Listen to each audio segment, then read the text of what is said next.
Hello everyone. आज हम लोग जो शुरू करने जा रहे हैं वो एक्स्ट्रा क्वेश्चंस की सीरीज जो हम लोग पीछे वाली क्लास में पढ़ रहे थे वो एक्स्ट्रा क्वेश्चंस ही कंटिन्यू करेंगे। और उन एक्स्ट्रा क्वेश्चंस में हमने आपको जैसा कि बता रखा था कि ये 2-3 दिन तक चलेगा काम, जिसमें हम लोग एक्स्ट्रा क्वेश्चंस को कवर कर रहे होंगे।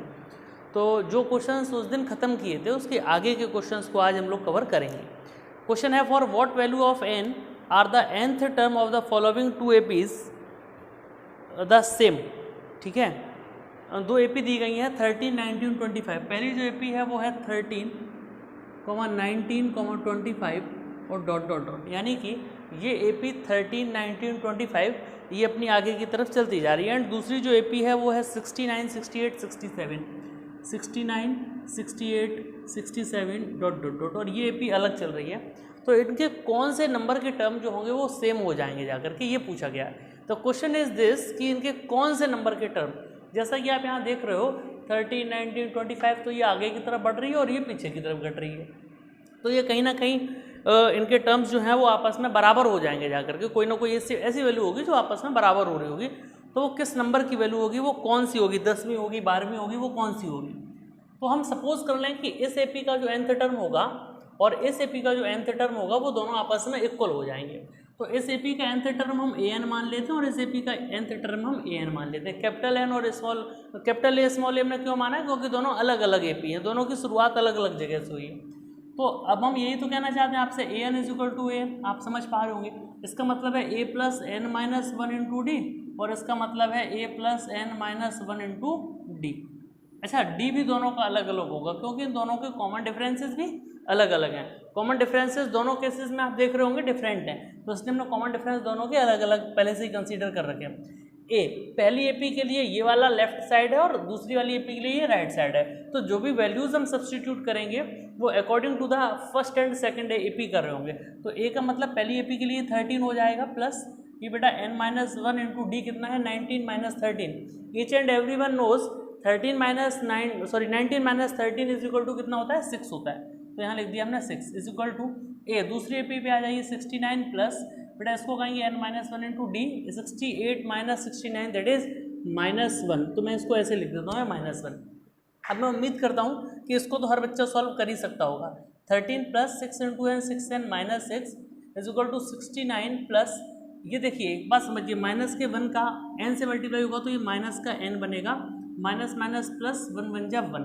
अब आप समझिए इसको यहाँ से 13 - 6 यानी कि कितना हो गया 7 प्लस कितना है 6n = 69 + 1 70 और ये -n। तो आप एक बात बताओ यार, ये -n इधर आके प्लस का होगा कि नहीं, और 6n ऑलरेडी प्रेजेंट थे तो 6n + n कितना हो गया 7n। और ये जो 7 है इसको अगर हम उस तरफ भेजेंगे तो ये क्या हो जाएगा, माइनस हो जाएगा जाके, किस में से 70 में से माइनस होगा। तो 70 - 7 कितना होता है 63 होता है। तो ये कट जाएगा, 7 × 9 = 63, तो n की वैल्यू 9। मतलब मेरे कहने का ये होगा कि इस वाली AP का जो नवा टर्म होगा और इस वाली AP का जो नवा टर्म होगा वो दोनों कैसे हो रहे होंगे, आपस में इक्वल हो रहे होंगे, बराबर हो रहे होंगे। तो आप लोग इस चीज़ को अपनी कॉपी में नोट कीजिए सॉल्यूशन को। तब तक मैं इस मार्कर में इंक डाल देता हूँ, ये कुछ लाइट चल रहा है लगता मुझे ऐसा, इसलिए आप लोग इसको नोट करें ज़रा जल्दी से।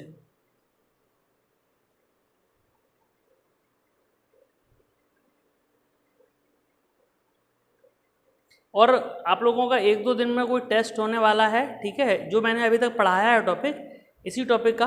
अब इस वीक में मैं कभी भी टेस्ट ले सकता हूँ, इसलिए आप लोगों को बी रेडी, बिल्कुल 100% तैयार रहिएगा कभी भी टेस्ट देने के लिए। जो पढ़ाया है इसी कॉन्सेप्ट का टेस्ट होगा, कुछ मैं ऐसा कुछ नहीं पूछूंगा जो पढ़ाया ना हो और वो पूछ लूँ।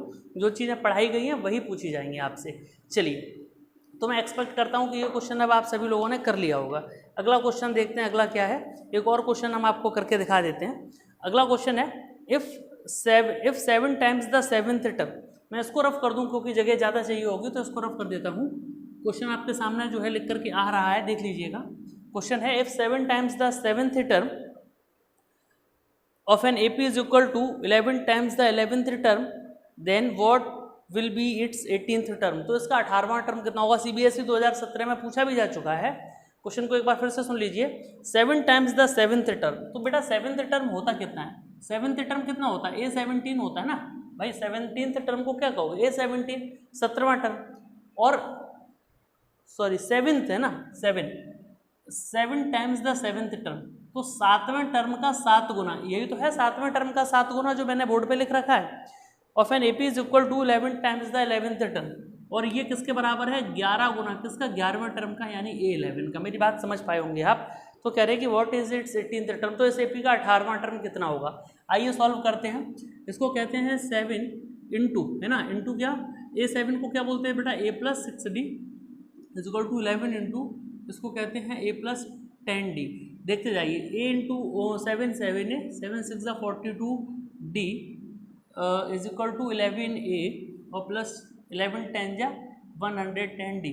मेरे भाई एक बात बताओ, अगर मैं इसको वहाँ ले जाऊँ तो सही रहेगा? हाँ बिल्कुल रहेगा। 7A वहाँ जा करके 11A में से माइनस होगा तो 4A बचेगा, और 42 को भी वहाँ ले जाओ तो कितना बचेगा, यहाँ तो खत्म हो गया, जीरो रह गया। 42 जब 110 में से घटेगा तो 110 में से 42 को घटाई, 10 में से 2 हो जाती हैं तो 8 बचती हैं, यहाँ जीरो, यानी कि 10 में से 4 गई तो 6।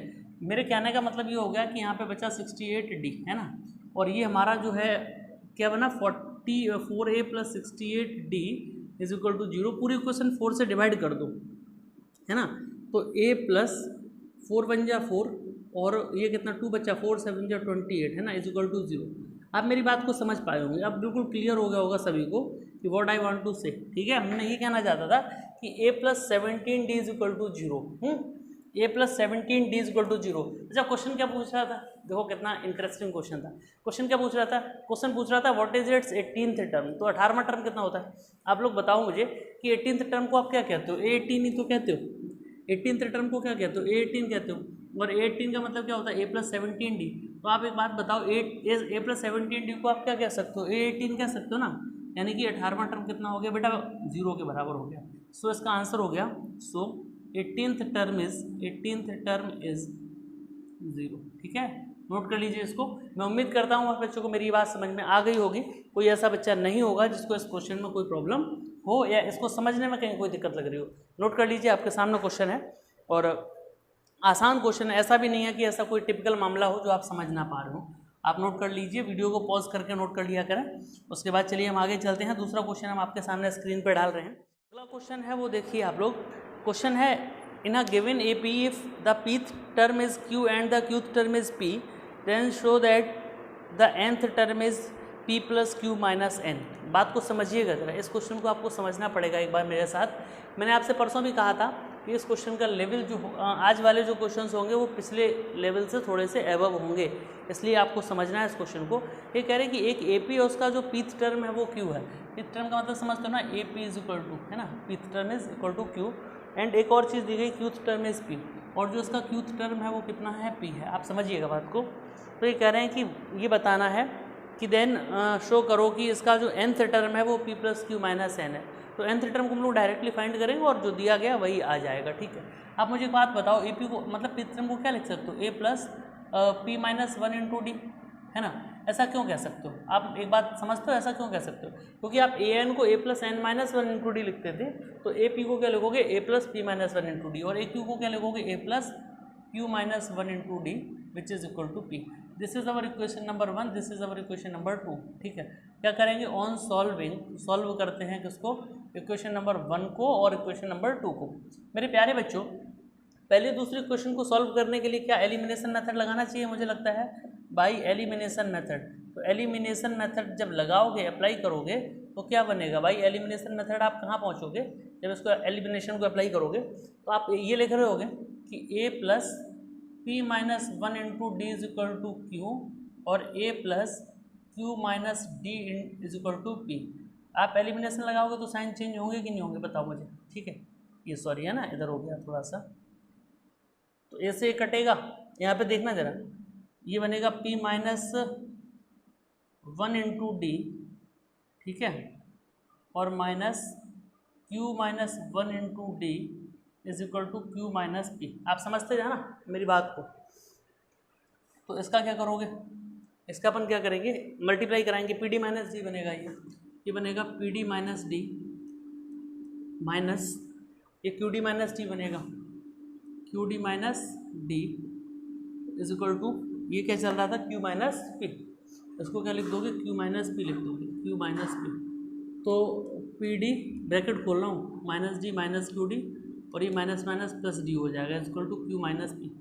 ठीक है, अगर आपको कहीं ऐसा लगता है कि सर ने और जल्दी पढ़ा दिया, थोड़ा सा स्लो कर दें, तो आप एक काम कीजिएगा, वीडियो को पॉज करके उन स्टेप्स को जिनको मैंने एक्सप्लेन किया रिपीट करके सुन लीजिएगा।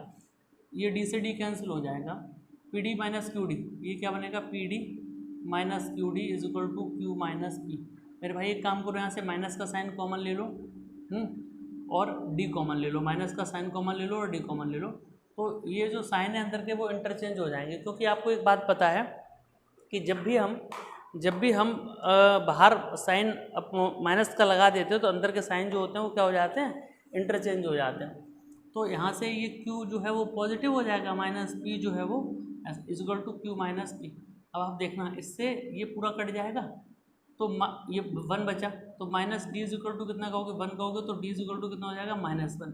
ये तो समझते होगे डी इज इक्वल टू -1 क्यों हो गया, डी की वैल्यू कितनी आ गई बताओ -1।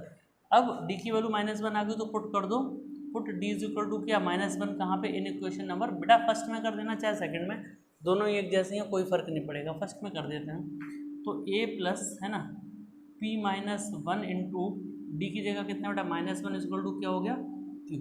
समझ रहे हो ना, मैंने d की वैल्यू -1 इक्वेशन नंबर 1 में पुट कर दी, सब्सटीट्यूट कर दी। पुट की जगह आप सब्सटीट्यूट वर्ड भी यूज़ कर सकते हो, आपकी मर्जी। a प्लस इसका अंदर मल्टीप्लाई करो तो -1 का p होगा तो ये क्या बनेगा -p बनेगा, है ना, और minus minus plus 1 is equal to Q. समझते जाइएगा। अब इस सबको वहाँ भेज दो तो a इज इक्वल टू, रुक जा भाई, a is equal to p वहाँ जाएगा पॉजिटिव और q ऑलरेडी पॉजिटिव है ही, और 1 वहाँ जाके माइनस का, तो a की वैल्यू कितनी निकल आई p प्लस क्यू -1 निकल आई। ठीक है, अब सुनो आगे की बात। आगे की बात क्या है यहाँ, d निकल आया, a निकल आया, हमें क्या चाहिए था nth term. So nth term is कितना है A N is equal to क्या होता था भाई a plus n minus 1 into D, यही तो होता था। nth टर्म क्या होता था a plus n minus 1 into D. मेरे कहने का मतलब हुआ ए एन इज इक्वल टू, ए की जगह कितना डाल सकते हो p plus Q minus 1, p plus Q minus 1 और plus n minus 1 into D की जगह कितना डालोगे, डी की वैल्यू कितनी थी -1। तो ये बन गया माइनस का 1 इंटू से करवा दिया। A N is equal to p plus Q minus 1, इसका मल्टीप्लाई कराओगे तो देखो n का -1 से होगा तो minus n, minus minus plus का 1, चेक करना ये से 1 से 1 कटा, तो ए एन इज इक्वल टू क्या हो गया p plus Q minus n। और आप चेक कर लो क्वेश्चन में यही प्रूव करना था, तो यहाँ लिख देना हैंस प्रूव्ड। ठीक है, मैं उम्मीद करता हूँ कि जो चीज़ें आपको समझाई गई हैं आप लोग प्लीज़ एक बार इसको नोट करें अपनी कॉपी में, जैसा जैसा मैंने किया। और ये वीडियो थोड़ी देर में अपने आप वहाँ से हाइड हो जाएगी, तो इसलिए आप लोग इसका फ़ोटो खींच लीजिएगा, ये आपके पास सॉल्यूशन के तौर पे बना रहेगा। ठीक है, चलिए मैं आगे चलता हूँ, अगले क्वेश्चन की तरफ बढ़ता हूँ। और देखिए जो क्वेश्चंस आते हैं, ये आपको जो क्वेश्चन करा रहा हूँ ये इस टॉपिक के सबसे हार्ड क्वेश्चन है, इससे ज़्यादा कठिन सवाल पूछे भी नहीं जाते हैं। और जो चीज़ें मैं बता रहा हूँ यही सेम लैंग्वेज के क्वेश्चंस आपको प्रीवियस ईयर में आए हुए क्वेश्चन पेपर्स में मिल जाएंगे, आप उठा करके देख लीजिए। ये बहुत ही कॉमन लैंग्वेज कॉमन क्वेश्चंस हैं, तो इन क्वेश्चंस की तो आपको बहुत अच्छे से प्रैक्टिस हो जानी चाहिए अभी तक, क्योंकि ये पेपर में पूछे भी बहुत जाते हैं। नेक्स्ट क्वेश्चन की बात करें अगर हम, अगला क्वेश्चन है if m times the mth term of an AP is equal to n times the nth term and m is not equal to n then so that m plus nth term is 0। तो show करो कि m plus nth term जो है वो कितना है 0 है। चलिए शुरू करते हैं इसको, है सॉल्व करते हैं। क्या कह रहे हैं m times the mth term, m times the mth term, mth term क्या होता है a m ही तो होगा बता, और n times the nth term क्या होगा a n ही तो होगा। m times the mth term is equal to n times the nth term, बराबर है दोनों, इक्वल है, बराबर है, is equal to n times the nth term. Then m plus nth term जो होगा वो कितना होगा 0 होगा, ये बताना है। तो आप इसको क्या करोगे मल्टीप्लाई करोगे a m, m का मतलब क्या होता है a plus m minus 1 into D. अब ये वाली बात तो आप सबको समझ में आने लगी होगी कि हम इसको ऐसा क्यों लिख देते हैं, क्योंकि यही तो वो बेसिक कॉन्सेप्ट है A N is equal to A plus N minus 1 into D, जिसका हम खूब सारा प्रयोग करते हैं। ये वही कॉन्सेप्ट है, is equal to N into ये क्या है A plus N minus 1 into D. ठीक है, देखते जाना यहाँ मेरे साथ साथ। अगर हम यहाँ मल्टीप्लाई कराएं तो ये क्या बनेगा ए एम बन जाएगा और प्लस, या एक काम करो, एक और स्टेप बढ़ा दो ताकि कहीं कोई कन्फ्यूज़न ना रहे। ए प्लस अंदर मल्टीप्लाई कराओ एम डी माइनस डी, और एन को बाहर ही रहने दो, ए प्लस ये बनेगा एन डी माइनस डी। ठीक है, देखते जाना। हमें क्या शो करना है इस क्वेश्चन के लास्ट में? शो करना है its M plus nth term is zero, यानी कि A M plus N is equal to zero, ये शो करना है। ठीक है, और ये हम करके दिखाएंगे आपको कि कैसे सॉल्व होगा, कैसे प्रूव होगा। अगर अंदर मल्टीप्लाई करें तो क्या बनेगा? ए एम प्लस ये बनेगा M square D minus M D is equal to A N plus N square D minus N D. समझ गए मेरी बात को? समझ गए? नहीं समझ पाए? चलिए देखिए मैं समझाता हूँ। मैंने इसका मल्टीप्लाई तो किया अंदर, ए एम ये एम स्क्वायर डी और एम डी, यहाँ से A N N square D और ये एन डी। ठीक है, अब सुनो ज़रा ध्यान से सुनो क्या बन सकता है। हमें क्या प्रूव करना है? ए एम प्लस एन बराबर जीरो। तो आप एक बात बताओ, ए एन को क्या कहते थे? A plus N minus one into D कहते थे। तो ए एम प्लस एन को क्या कहोगे? A plus M plus N minus one into D तो कहोगे। इसी को तो जीरो करना है। थोड़ा थिंकिंग प्रोसेस जो मैं सोच रहा हूँ अपने दिमाग में, वही आपके दिमाग में भी जब आने लगेगा तो क्वेश्चन आपके लिए भी वैसे ही हो जाएगा जैसा मेरे लिए होता है। तो इसका मतलब है कि ए अलग कर देना है और डी वाले टर्म्स को अलग कर देना है, यही तो करना है, और एक तरफ जीरो कर देना। तो इसका मतलब है कि हम सब कुछ इधर ले आएँ। ठीक है, अब ज़रा देखो यहाँ से, A M plus M square D minus M D minus A N minus N square D और प्लस एन डी बराबर जीरो। ये बात भी समझ में आ गई होगी। मैं एक्सपेक्ट करूँ आपसे कि भाई इसमें तो कोई खास बात, कोई मैंने खास काम किया ही नहीं। मैंने क्या किया, इस सबको इधर ले आया लेफ्ट साइड में, तो राइट हो गया क्या? जीरो हमारा। अब सुनो अगली बात को समझो। यार ये वायर थोड़ा सा छोटा है ना, जो माइक लगा हुआ है, इस वजह से थोड़ी सी प्रॉब्लम होती है, हेजिटेशन होता है बार बार उसको करने में इधर उधर। तो अब एक काम करते हैं, हमें क्या चाहिए? ए अलग चाहिए और डी वाला टर्म अलग चाहिए। तो एक इसके साथ है, इसके साथ है और इसके साथ है, तो इन दोनों को अलग कर लो, ए एम और माइनस ए एन। ठीक है, देखो जो काम करना है, जो हमारी थ्योरी है काम करने की, वो डिपेंड करती है कि हमें पहुंचना कहाँ है। अगर किसी बच्चे को डॉक्टर बनना है तो ऑब्वियस सी बात है कि वो नीट का एग्ज़ाम देगा, है ना। और अगर किसी बच्चे को मान लो इंजीनियरिंग करनी है तो ऑब्वियस सी बात है कि वो बीटेक करेगा। ठीक है, बीटेक एमटेक करेगा। तो ये सीधी समझने वाली बात है कि हमें पहुँचना कहाँ है। जो हमारा डेस्टिनेशन होता है वो तय करता है कि हमारा रास्ता क्या होना चाहिए। तो हमारा डेस्टिनेशन ये है और इस डेस्टिनेशन को देखते हुए रास्ते को हम वैसा बना रहे हैं। ठीक है, समझना मेरी बात को। इसको और इसको दोनों को एक तरफ कर दिया। अब बचा क्या हमारे पास? एम स्क्वायर डी बचा, ये वाला टर्म, माइनस एम डी बचा और माइनस एन स्क्वायर डी बचा और प्लस एन डी बचा, बराबर जीरो हो गया। ठीक है, यहाँ तक बात समझ में आने लगी होगी मुझे उम्मीद है। अगर मैं इन दोनों में से ए कॉमन ले लूँ तो क्या बचेगा? एम माइनस एन बचेगा। और सुनना, अगर मैं इसको इसके साथ ले लूँ और इन दोनों को एक साथ कर दूँ तो क्या होगा देखना। अब ये कितना था? N D minus M D. ठीक है, और ये कितना है? Plus M square D minus N square D बराबर जीरो। अब समझना, ये तो ये हो गया एम माइनस एन, ये हो गया प्लस। इन दोनों में से मैं अगर डी कॉमन ले लूँ तो क्या बचेगा? यहाँ से एन माइनस एम बचेगा और प्लस अगर यहाँ से मैं डी कॉमन ले लूँ तो M square minus N square बचेगा, बराबर हो जाएगा जीरो। यहाँ तक मैं उम्मीद करता हूँ हर बच्चों को मेरी बात समझ। बस मैं एक स्टेप और लिखूँगा, नीचे जगह कम है, फिर मैं वहाँ से लिखना शुरू करूँगा। अब सुनो ज़रा, यहाँ ध्यान से सुनना, ध्यान से ये सुनो कि अगर हम देखो ये चीज़ ठीक है, ये भी चीज़ ठीक है, ठीक है, कोई दिक्कत नहीं है। अब अगर मैं क्या करूं, यहाँ से इन तीनों टर्म में से m माइनस एन कॉमन लेता हूँ तो देखो क्या बचेगा।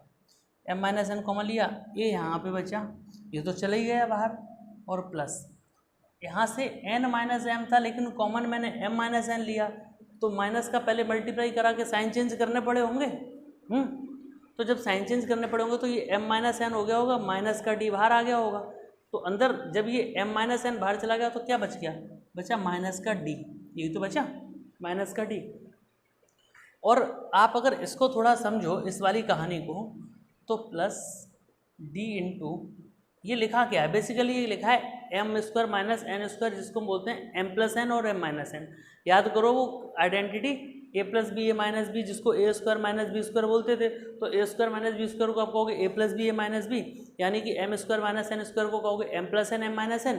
तो जिसमें से एम माइनस एन कॉमन चला गया तो अंदर कितना बचा, एम प्लस एन बच गया, ठीक है। और ये सब कुछ इक्वल टू किसके था, जीरो के। अब देखो ऐसा मत समझना कि सर ये क्या क्या पढ़ा रहे हैं, अगर आप अच्छे लेवल का पढ़ना चाहते हो तो मैं अच्छे लेवल का पढ़ाना चाहता हूँ, अगर आप ही नहीं पढ़ना चाहते हो तो मैं बिल्कुल भी नहीं पढ़ाना चाहता हूँ, ठीक है। ये एम माइनस एन का यहाँ इसके साथ क्या हो रहा है, मल्टीप्लाई। तो यार एक बात बताओ मुझे कि अगर एम माइनस एन का यहाँ इसके साथ क्या हो रहा है, ये मल्टीप्लाई हो रहा है, तो ये वहाँ जाके तो डिवाइड होगा और जीरो अपॉन एनीथिंग वो क्या हो जाता है, जीरो हो जाता है। तो ए और ये जो माइनस, ये जो डी है, अब ब्रैकेट खुलेगा तो ये माइनस डी बन जाएगा और प्लस ये कितना हो जाएगा, M minus one M minus N है ना, into D is equal to क्या हो गया, जीरो हो गया, ठीक है। अब सुनो जरा ध्यान से मेरी बात को। अब क्या करें, इस डी को इधर लिख लो तो और सही बनेगा, ए प्लस ये क्या है, M minus N into D और minus D is equal to zero. अब अगर मैं एक काम करूं, इस पूरे में से डी कॉमन ले लूँ तो क्या बनेगा, अगर मैं इस पूरे में से डी कॉमन ले लूँ तो ए प्लस, अगर यहाँ से मैं डी कॉमन ले लेता हूँ, जब कॉमन लेने का मतलब है चाहे मैं यहाँ लिख दूँ, इस तरफ लिख दूँ, चाहे इस तरफ लिख दूँ, की बात है, डी लिख दिया मैंने कॉमन लेके, तो डी मैंने बाहर निकाल दिया तो डी चला गया, इसमें क्या वजह, एम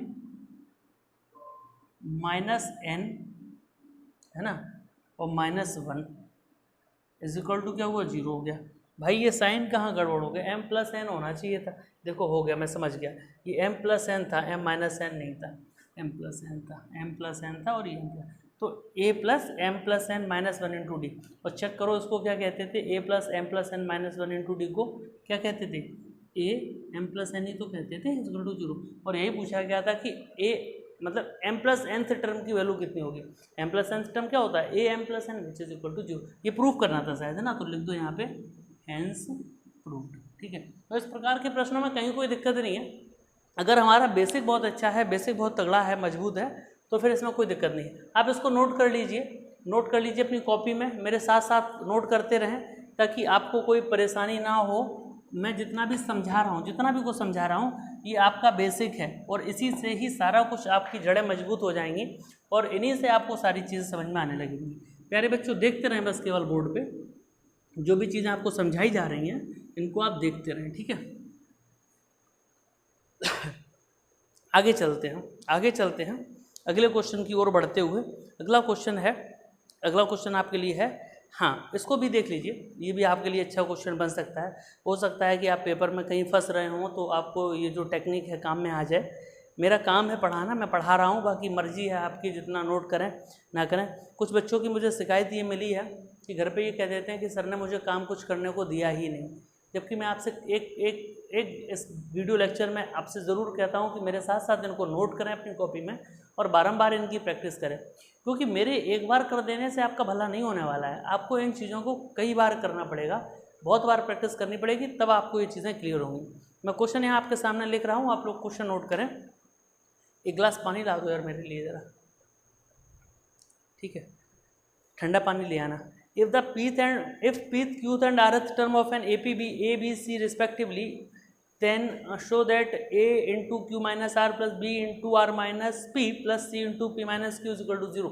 क्वेश्चन थोड़ा अजीब सा लग रहा होगा ना, यही लग रहा होगा कि सर ने ये पता नहीं कैसा क्वेश्चन दे दिया, थोड़ा अजीब सा है, ऐसे तो कभी करवाए नहीं। लेकिन परेशान मत हो, अगर मैंने क्वेश्चन दिया है तो डेफिनेटली मैं इसका सॉल्यूशन भी आपको दूंगा, ठीक है। कह रहे पीथ क्यूथ और आर्थ टर्म दिए गए हैं, ऐसे सॉल्व कर सकते हैं। पीथ माने एपी, ठीक है, ये दिया गया, क्यूथ टर्म माने और आर्थ टर्म माने। ये तीन बातें समझ में आई कि नहीं आई, गिवन कंडीशन से ये समझ में आ गई होंगी, सब पढ़े लिखे समझदार हो समझ गए होंगे। पीथ टर्म को एपी कहते हैं, क्यूथ टर्म को एक्यू कहते हैं और आर्थ टर्म को एआर कहते हैं। तो जो गिवन कंडीशन है जो दी गई है, सॉरी जो प्रूफ करना है उसको, उस पर बाद में पहुँचेंगे, पहले और एक दो चीज़ें समझो। अगर मैं इसकी बात करूँ ए पी की, तो उसको क्या कहते हैं, A plus P minus one into D is equal to A, है ना, सही है। पीथ टर्म था कि और कुछ था यार, ठीक है पीथ टर्म था। एक गलती हो गई, गलती ये हो गई, आप कहोगे कि सर ए से ए काट दो, है ना, और बात आपकी सही भी है, काट देना चाहिए, लेकिन अगर ऐसा कर दिया तो सवाल हो जाएगा पूरा गलत। क्यों हो जाएगा, उसका कारण बता दूं मैं आपको। क्योंकि ये जो ए है ये वैल्यू है और ए पी है जो पीथ टर्म को बता रहा है, तो इसके लिए मैं थोड़ा चेंज करके यहाँ पर जो ए ले रहा हूँ वो चेंज कर दे रहा हूँ, ठीक है, ताकि आप इस चीज़ का कन्फ्यूज़न ना अपने दिमाग में पालें। और ये कितना है, ए क्यू माइनस 1 इंटू डी, है ना, n माइनस 1 इंटू डी होता है फॉर्मूला, इसीलिए इसको क्या कहोगे, A plus R minus 1 into D is equal to C. अब देखो, अब इसे ऐसे ये ए नहीं कटेगा, नहीं तो आप काट देते, उस टाइम पे गलती कर देते, इसको कैंसिल कर देते आप और सवाल गलत हो जाता। अब प्रूव क्या करना है, प्रूव ये करना है, ए ब्रैकेट में कितना लिखा, क्यू माइनस आर, है ना, और प्लस बी ब्रैकेट में कितना लिखा हुआ है, R minus P, R minus P, और प्लस सी ब्रैकेट में कितना लिखा हुआ है, ये लेते जाओ, फोन आ रहा था, इस बात कर लो जाके। तो ये कितना हो गया, सी ब्रैकेट में कितना लिखते हैं, पी माइनस क्यू, बराबर कितना हो गया भाई, 0 हो गया। इतनी बात समझ में आ रही है, यही तो प्रूफ करना है, कुछ गलत ना लिख लिया और चेक कर लेना एक बार। अब सुनो, ए की वैल्यू यही तो है ना पूरी, बी की ये है और सी की है, ये वैल्यू उठा के यहाँ सब्सटीट्यूट कर दो और ये अपने आप 0 के बराबर हो जाएगा। देखिए कैसे होगा, ए की वैल्यू कितनी है, A plus P minus 1 into D, ठीक है, ये पूरी वैल्यू जो है ना, ये पूरी वैल्यू, ये किसकी वैल्यू है, ए की वैल्यू है। इस पूरी वैल्यू को उठा करके कहाँ डाल दिया, इसी क्वेश्चन में डाल दिया जो गिवन कंडीशन थी, यहाँ ए की जगह पे सब्सटीट्यूट कर सकते हैं ना अपन, कर दिया। और ये कितना है, क्यू माइनस आर है, और प्लस बी की जगह क्या, ये वाली वैल्यू डाल सकते हैं, क्या है value, A plus Q minus 1 into D, ठीक है, और ब्रैकेट में कितना लिख दें, आर माइनस पी, और प्लस सी की जगह कितना लिख दें, A plus R minus 1 into D, A plus R minus 1 into D, A plus R minus 1 into D, और ब्रैकेट में कितना है, ये पी माइनस क्यू, है ना। अगर इसको 0 के बराबर कर दें तो प्रूव हो जाएगा ये, ठीक है। अब सुनो जरा ध्यान से, ए प्लस ये कितना है, पी डी माइनस डी और क्यू माइनस आर, ये कितना है, A plus Q D minus D और आर माइनस पी, और ये कितना है, A plus R D minus D और into P minus Q is equal to 0, ठीक है, 0 के बराबर है। अब सुनो, अब ब्रैकेट को खोलो, ए का क्यू से होगा तो क्या बनेगा, ए क्यू बनेगा, ए का आर से माइनस आर से होगा तो ए आर बनेगा, पी का डी से होगा, पी डी का क्यू से होगा तो प्लस पी डी क्यू। ये काम आप अपनी कॉपी में अपने हाथ से करना, ठीक है, मेरा चीट करके मत करना, माइनस पी डी आर, ठीक है, ये कितना है, माइनस डी क्यू। बेटा तरीके और भी हैं इसको करने के, लेकिन मैं इसलिए बता रहा हूँ ये क्योंकि ये आपको बहुत आसानी से समझ में आएगा, ठीक है। ऐसे मल्टीप्लाई कर लिया तो ये 6 टर्म बन जाएंगे, ऐसे इसके 6 टर्म बनेंगे, ऐसे इसके 6 टर्म बनेंगे, बना देते हैं, 5 मिनट लगेंगे, कोई खास बात नहीं है। ए का आर से होगा ए आर बनेगा, ए का माइनस पी से होगा ए पी बनेगा माइनस का, उसके बाद क्यू डी का आर से होगा प्लस क्यू डी आर बनेगा, और क्यू डी का पी से होगा माइनस का क्यू डी पी बनेगा, और उसके बाद डी का आर से होगा तो माइनस डी आर बनेगा, और माइनस डी का पी से होगा प्लस का पी डी बनेगा, उसके बाद प्लस ए का पी से होगा तो ए पी बनेगा, और ए का क्यू से होगा तो माइनस का ए क्यू बनेगा, आर डी का पी से होगा तो प्लस आर डी पी बनेगा, आर डी का क्यू से होगा तो माइनस का आर डी क्यू बनेगा, माइनस डी का पी से होगा डी पी बनेगा, और प्लस का डी का क्यू से होगा इक्वल टू 0। अब सुनो, बन गए 18 टर्म, ठीक है। कोई दूसरा मार्कर दूसरे कलर का यूज़ कर लेता हूँ ताकि कैंसिलेशन करते समय क्लियर बना रहे क्या क्या हो गया। आप देखना यहाँ से, प्लस का ए क्यू माइनस का ए क्यू दिख रहा होगा, नहीं दिख रहा हो तो जूम कर लेना, ठीक है। और फिर उसके बाद आओ ए आर, माइनस का ए आर, ये देखो प्लस का A R, P D Q, ठीक है, ढूंढो कहाँ है, पी डी क्यू, है ना, इधर उधर भी सीक्वेंस हो सकता, कोई दिक्कत नहीं, पी डी आर माइनस का पी डी आर, और प्लस का पी डी आर कहीं मिल जाएगा, पी डी आर, ठीक है, प्लस का पी डी आर ये हो गया, माइनस का डी क्यू, है ना, माइनस का डी क्यू, और ये रहा अपना प्लस का डी क्यू, डी आर कहाँ रहा, डी आर ये रहा डी आर माइनस का, माइनस ए पी कहाँ रहा, प्लस का ए पी, QDR, ठीक है, कहाँ चला गया QDR, ये लो QDR कैंसिल, ठीक है, कोई छूटना नहीं चाहिए। PD, ये रहा PD, सब कट गया, लो भाई हो गया 0 क्या कह सकते हो अब आप इसको कह सकते हो हैंस प्रूव्ड, ठीक है। मेरे समझाने का जो था वो मैंने समझा दिया, आप इसको नोट करें, अपनी कॉपी में खुद से सॉल्व करें। जहाँ कहीं भी प्रॉब्लम लग रही हो, ऐसी कोई प्रॉब्लम फील कर रहे हो तो मुझे बताओ कि सर मुझे ये बात समझ में नहीं आई, मैं उसको आपको री-एक्सप्लेन कर दूँ, समझा दूँ, ठीक है। चलिए अब 2-3 टाइप के क्वेश्चंस और बचे हैं जो आपको इससे रिलेटेड करने होंगे, मतलब जो एक्स्ट्रा क्वेश्चंस के टाइप में बनते हैं। आज मैं आपको एक सीट भेज रहा हूँ, उस सीट को सॉल्व करना है, कहीं कोई दिक्कत परेशानी लगे तो बताइएगा। बस मैं कल आपको और पढ़ाऊँगा इस कॉन्सेप्ट को, AN वाले को। इसके थोड़े से एक्स्ट्रा क्वेश्चंस रह गए जिनको मैं कल तक कवर कर लूँगा, और उनको कवर कर लेने के बाद फिर परसों आपका टेस्ट है। मैं भी बता दे रहा हूँ फाइनली, परसों आपका टेस्ट है, डे आफ्टर टुमारो, और आप लोग अपनी टेस्ट के लिए प्रिपरेशन करें। जो भी चीज़ें पढ़ाएंगे इन्हीं में से आपके टेस्ट में आएगा। Okay, thank you.